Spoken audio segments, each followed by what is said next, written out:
Terence McKenna is, what is Terence? He's a philosopher, I guess. He's probably the man who inherited the mantle from Tim Leary, Dr. Leary. He's in Hawaii, and I'm going to let you tell him, let him tell you rather, the way what has happened to him lately has occurred chronologically. Terence, my friend, welcome back. It's a pleasure to talk to you, Art. It's a real pleasure to talk to you. It's good to hear your voice. Terence, you were just humming along in life. And, of course, I had interviewed you, gosh, it was not that long ago. We had done a full, like 4-hour interview, I think. And you were sort of humming along in life. And then one day here recently, without a hitch, you were feeling fine, weren't you? Well, I had 4 days of headaches that I thought were flu. And I had a tour on the mainland. I'd heard about a flu that was preceded by headaches. And so you thought you had the flu? I thought I had the flu. And after 4 days of headaches, I went into the bathroom and I had a massive brain seizure, which I knew nothing about. My partner, Christy, wrestled me into our truck, got me down to the local hospital. They did a CAT scan. Within 40 minutes, they could see a brain tumor the size of a quail egg on the right side. They took one look, and Air Medical evacuated me to Honolulu. All right, this is a tumor in your frontal lobe region? That's right. Okay. As far as I can tell, about 3 inches behind the eyes. And once in Honolulu, they did what they call a stereotaxic assay, where they basically bolt a metal frame to your head and drill in to get a piece of this thing. Oh, my God. And the doctors looked at it, and the diagnosis was glioblastoma metaforma, stage 4. So what this thing is the fastest moving brain tumor known to human medicine. And stage 4. Stage 4, which is an advanced stage. So immediately they scheduled a procedure called the gamma knife, which can only be done in a few hundred places around the world. The way to think of it is like nuclear acupuncture. 201 sources of cobalt-60 focused on this thing to burn it to a crisp. And they told me flat out, there's a 1 in 10 chance you won't live through this procedure. Through the gamma knife? Yes. A 1 in 10 chance? Yes. Well, let's back up a little bit. Before you had the gamma knife, obviously, the doctor sat you down and said, hey, Terence, here's where you are. Here are your options. Here's your prognosis. I mean, what did they tell you before you even made a decision about a treatment? I said, untreated, where are we headed? And right. He said, you'll be dead in 30 days, no question about it. 30 days? 30 days. So looking at that, and I had friends who flew in from London. My brother came from Minnesota. Friends came from California. We had enough brain power in the room to, match the Nobel Prize Committee. We all looked at this, and the gamma knife thing seemed to be the way to go. Well, yesterday it was 2 weeks since the gamma knife. They did it, yeah. All right. My understanding is that the gamma knife took about 90% of the tumor and apparently destroyed it or started it toward destruction, or is that about right? That's what they believe, 90 to 95%. The trick is these tumors have fractal boundaries. They have messy boundaries. So without follow-up radiation and chemotherapy, the doctors here said it will return within weeks, and you'll be back where you started from. So we spent a very difficult 10 days looking at every cancer therapy, alternative and otherwise, in the world, trying to sort the real stuff from the surreal stuff. Sure. And basically what we came down to is what scientific medicine can do for you is something like the gamma knife, or a much scarier operation called a craniotomy, where they actually take off the top of your head and go in for this thing with knives, followed by the radiation treatment, and then they pat you on the back and send you home. And well, the other option, the surgical option, what did they tell you about that? I mean, they obviously had to tell you something so you could make an informed choice. They said it was so dangerous and that death was so likely that they didn't want to do it unless there was an absolute crisis. Well, 30 days to live is pretty much of an absolute crisis. Yes, so they hold up the gamma knife as a substitute for the craniotomy. And I must say, you know, I after the gamma knife, I walked out of there. So in other words, it's a walk-in procedure. You lie down, they bombard you with these gamma rays that are so precise that they can go to the area of the tumor, passing through the outside of your head and some portion thereof of your brain or whatever, and doing the cutting or the burning or the destroying just at the tumor site. That's how they see it. That's what they believe. That's incredible. Well, let's hope they know what they're doing. Well, you're talking to me. Well, I told them through it. I said, and they didn't fully anesthetize me. It was local anesthetic, so I was with them all the way. And I said, guys, let's keep the oops factor to down a minimum here. Yeah, right. One little oops, and Terence is not Terence anymore.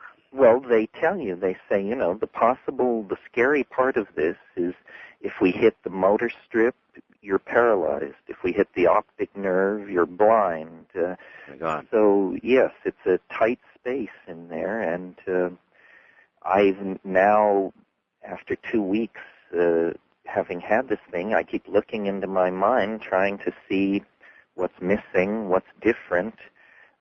My son Finn was here, and at one point with the surgeon, he turned to him and he said, so this tumor, it's thinking? And the doc thought a while, and then he said, well, yes, it's thinking about something. So I'm trying to figure out what it was thinking about that I'm not thinking about anymore. In other words, he was suggesting the tumor, the out of control, the cancer, was actually part of your brain. I mean, was that a joke, or do the cells actually, when they're there, function as the brain functions in some way? Is that what you're saying? Well, apparently so. In other words, these doctors say it had to have been there a year or 18 months. And in that year and 18 months, I've noticed that I got some bifocals. I noticed I was a little more forgetful, but I certainly didn't feel like somebody who was at risk for brain seizure. The seizure itself, Terence, did you just pass out? Were you in convulsions? What happened? Well, what I had heard about this flu was that you had bad headaches, and then you would vomit. And so the fourth day, I was lying down with these headaches, and I began to feel nauseated. And I thought, it's going to turn into a flu. So I went into the bathroom, and then it was, and speaking as a psychedelic explorer, all hell broke loose. It was very confusing, and it was confounding. I had no idea what was happening. I was having hallucinations. I was not sure where I was or who I was. I had 2 or 3 more of these seizures as Christy wrestled me down the mountain. So in other words, in a way, you had a form of consciousness during these seizures, at least enough that you're able to remember what you're telling me right now. There were flashes of awareness, but a very confused kind of awareness. And here's what the real tip-off to all this was, Art. For a month leading into these seizures, I had been having dreams that were, the only way I could describe them was I couldn't describe them. They lasted hours, and yet I could not describe them even to myself. And I even said to Christy and my son a few mornings before the seizure, I said, I think I should see a neurologist. These dreams are so bizarre, I can't believe that healthy people have these experiences. Well, as most everybody in the world knows who has listened to you, you have done a lot of psychedelic drugs. Yes, now, it must have occurred to you that one possibility with regard to the dreams was some sort of effect from some psychedelic drug that you have taken at some point in your life. Did that one roll through your mind? It did. It was like a tryptamine, but it was not like DMT, which is what I know best. But the quality of being indescribable and the quality of being visual were things I could only associate with psychedelics. Once I got over here to Honolulu and we were facing these doctors, I said to them, I said, if you want to guilt trip me, I have a history of psychedelic and recreational drugs. And they just waved it away as preposterous and said, no, this comes out of your genetics, this comes out of the environment, this is not about smoking dope in the evening. Well, that just tore another question right out of my hands. And so you asked it yourself? Oh, of course, because I knew that anybody hearing this news about me was going to say, remember all the drugs he took? Right. Yeah. See what happened to that guy? Here's a bad example.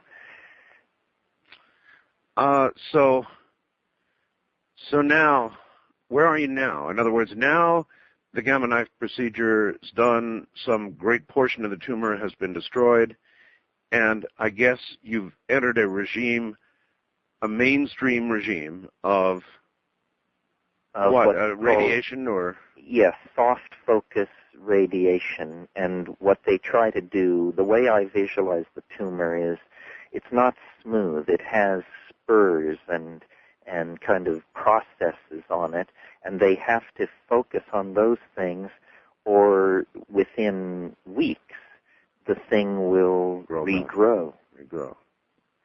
And these scientific doctors don't hold out much hope. I mean, I think they're trained to look you right in the eye, and they do, and they say 6 to 9 months, no escape.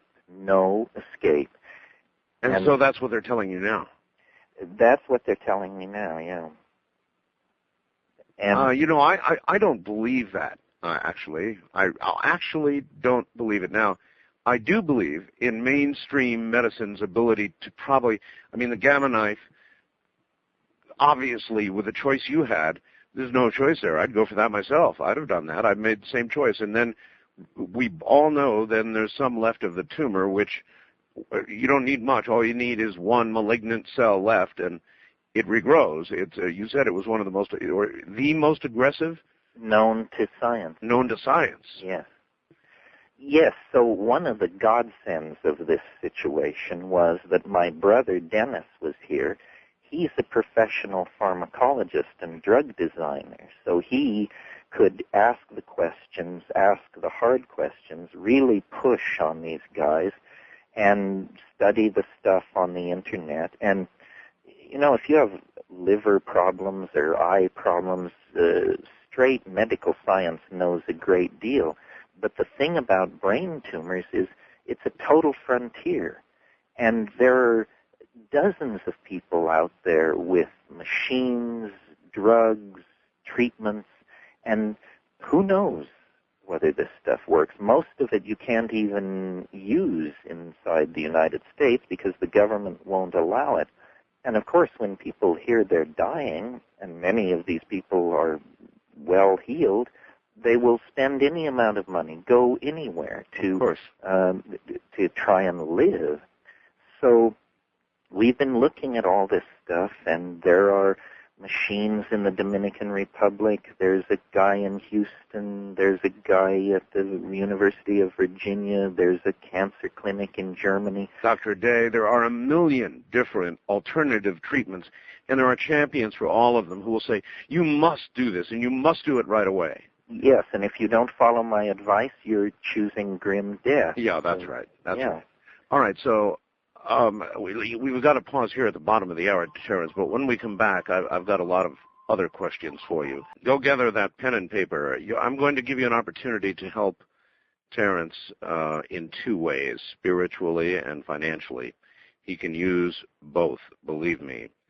And there is now the Terence McKenna Research Foundation account, and I'm going to tell you about it toward the end of this particular segment.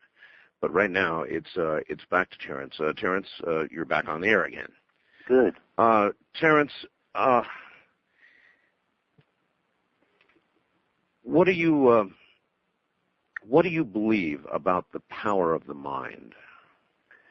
The context in which I ask is, we had millions of people concentrating, white light, healing, prayer, whatever it is the individual happens to believe in, and sending it your way.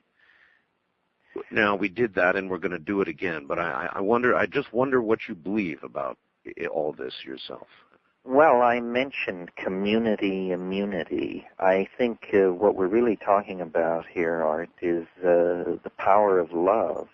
That's right. And once they pull the rug out from under you and give you a death sentence, suddenly the lights come on and you realize that love is what it's all about. And That's right. Love is what keeps people going. It cures diseases. It brings children into the world. It makes people able to die with dignity.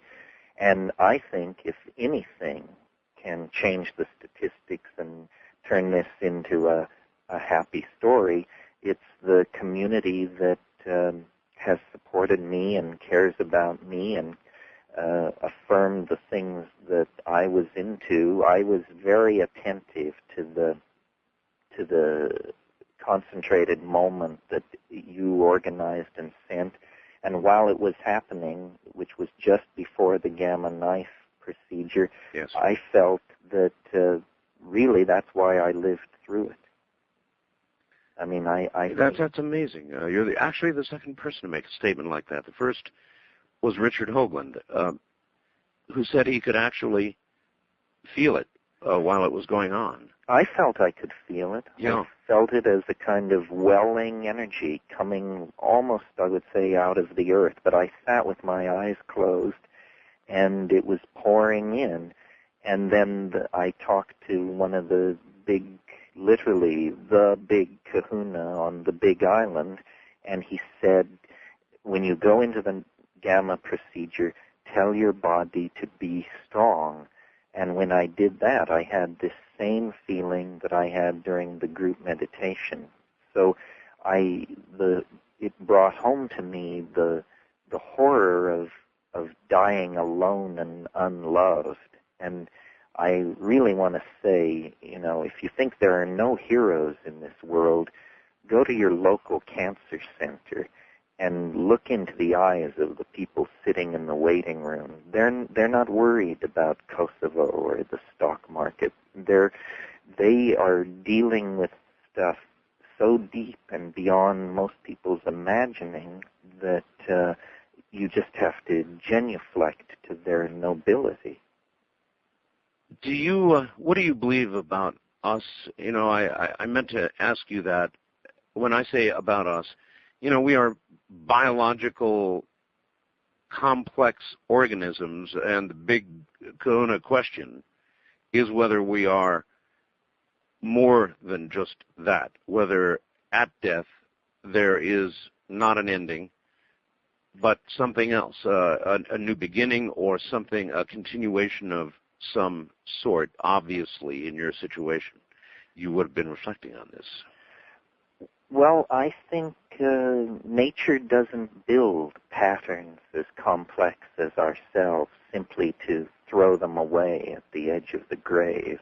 I really think that what a lifetime of psychedelic journeying has taught me is consciousness can exist outside of the body. And if it can exist for an hour or 6 hours, then why would nature throw the beauty of that away? So this has been an emotional turmoil for me, but at my best moments I say, foreknowledge of your own death, if that's what this is a kind of enlightenment. And of course, everyone can have this enlightenment. Well, there really are a lot of ways to look at it. How old are you? 52. Yeah, I'm going to be 54 at midnight here. Really? Congratulations. And so, at best, if we're lucky, we have another, and nothing goes wrong, we have another 20, 30 years, maybe. That's right. Best case. So in the cosmic sense of things, even if you were to die tomorrow, it's a blink. The difference between tomorrow and 20 years, cosmically, is just, it's nothing. It's not even considered. It's not even time, as we understand it. And so it's like you'll be there tomorrow, and I'll be there tomorrow. In that sense, if there is a continuation of life. And people who write books and paint paintings and do what you do, I think are in touch with a kind of Greek notion of immortality, which is you live as long as people remember you and hold you positively in their mind. And if this is not an argument for doing good and spreading love, I don't know what is. What has changed for you in the way you think of all of this since that moment, since the doctor has told you what the prognosis was? What has changed for you? Well, the most startling thing is I have the idea, hallucination, notion, I'm not sure what it is, that I can walk down the street and I can tell who's living and who's dying. I can look into people's faces and I can see who has figured out enough about the living condition to make it work for them and who is just spinning it away in anxiety, money chasing, and foolishness. And I see my own life and how I gave energy to certain things, not to other things. It's a revelation. Do you now perceive that a lot of your life energy was misdirected? I could have treated people better.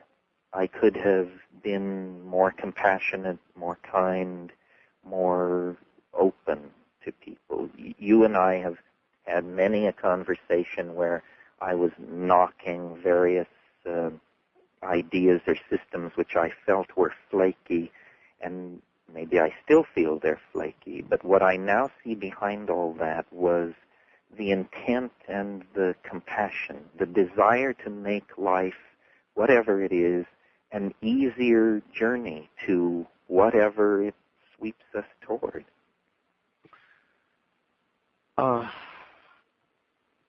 You've got some insurance. Obviously, you're facing medical bills right now that are probably like Mount Fuji. Yes, well, I had medical insurance my whole life. I paid too much, and now I discover it doesn't cover drugs. It doesn't cover the evacuation flight over here. The average bill to an insurance company for a person who dies of cancer is $350,000. Wow. And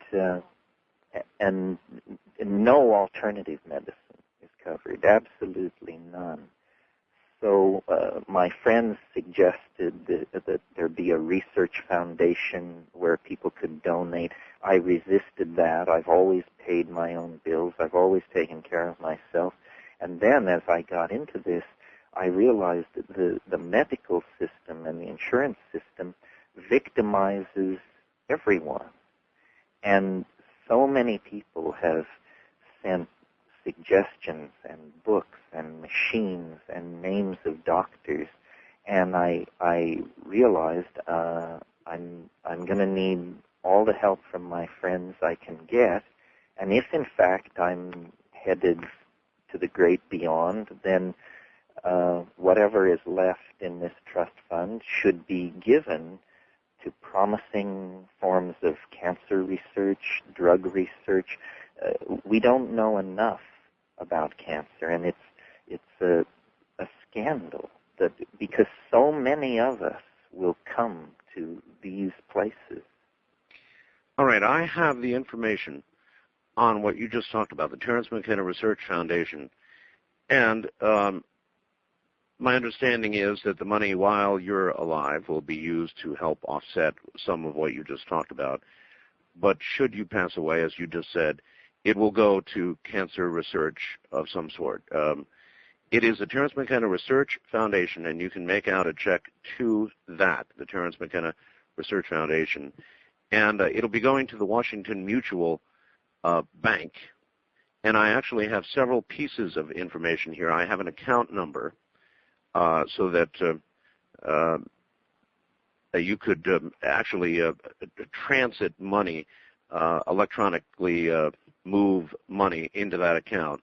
And that account or transit number is 3222-71627.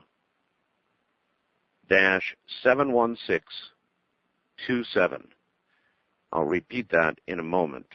You can also send it to, by mail, the Terence McKenna Research Foundation at Box 3287, La Jolla, California, zip code 92038. Once again, that would be the Terence McKenna Research Foundation account at Box 3287 in La Jolla, California, 92038. And one more time, the routing number for any funds that you might want to send would be 3222-71627. So there are two real ways to get money into that account. One is directly, as in a bank transfer, and the other, of course, is at the address I just gave you. So, and let me say, Art, your audience may not know this, but you and I have never met, never laid eyes on each other. But we had plans. We had plans, and we may still have plans. But for you to do this for me with your audience, I'm finding out who the real saints of this world are. And this is as great a gift as I can imagine any human being doing for another. And I love you, man. Well, thank you. How do you, Terence, when you you must be in a personal review of your life now, and aside from the regrets, and listen, Terence, we all have them. There was only one perfect guy a couple thousand years ago they talk about. Otherwise, we've all done things we're sorry for, that we feel guilt about, mistreated people. Certainly I've done it. But aside from that, when you review your life, Terence, it's been a pretty good one mostly, hasn't it? Oh, it's been a fantastic life. I mean, I've been many times around the world. I've written books. I know everybody. I've eaten in the best restaurants. I've been in the company of beautiful women and am in the company of the most beautiful woman I've ever known. I am surprised, Art, at how, I wouldn't say this is easy to take, but if somebody had described this happening to me, I would have assumed that I would just panic and fling my mind away. And instead, there's been a wonderful consolidation and appreciation, and I'm ready for whatever comes down the pike. This has been a long, strange trip, and I want to live, but if that's not in the cards, I want to do a good job with the time left to me and learn from this experience. When this occurred, a member of your soulmate's family called and spoke on the air a little bit and attributed a quote to you, which was that when you spoke with the doctors, Terence, you said you would like to opt for quantity of life versus quality of life. And I asked you about that quote. Is there anything to that, or was that just wrong? No, I can't believe that if I'm alive, I can't generate happiness and peace of mind out of myself. And so I don't want extreme chemotherapy. I don't want wild measures to prolong things. I want simply to do a good job with this so that the entirety of my life makes sense, because I think how you die is part of how you will be remembered. And I want my ideas, my values, the books and the ideas about plants to stand the test. And Leary did a good job, and Wasson, and we all are in the same canoe here. I could almost claim a fortunate position because I know now, and that gives me time to clean up my act and review. Now, and you should walk in front. You know, a lot of people tomorrow morning or tomorrow during the day are going to walk in front of a car and be instantly dead without 1 second of thought about anything at all. Yes, that's what I always assumed would happen to me, an unpleasant 15 minutes on the freeway and then the velvet darkness. Yeah, velvet darkness. So at one time you really did think about the other side as a velvet darkness. Well, or at least the velvet curtain. Velvet curtain, huh? So really, aside from the normal regrets we all have, what you have spoken about publicly on my program, what you have written about in your books, you don't feel any change about any of that, do you? No, I don't.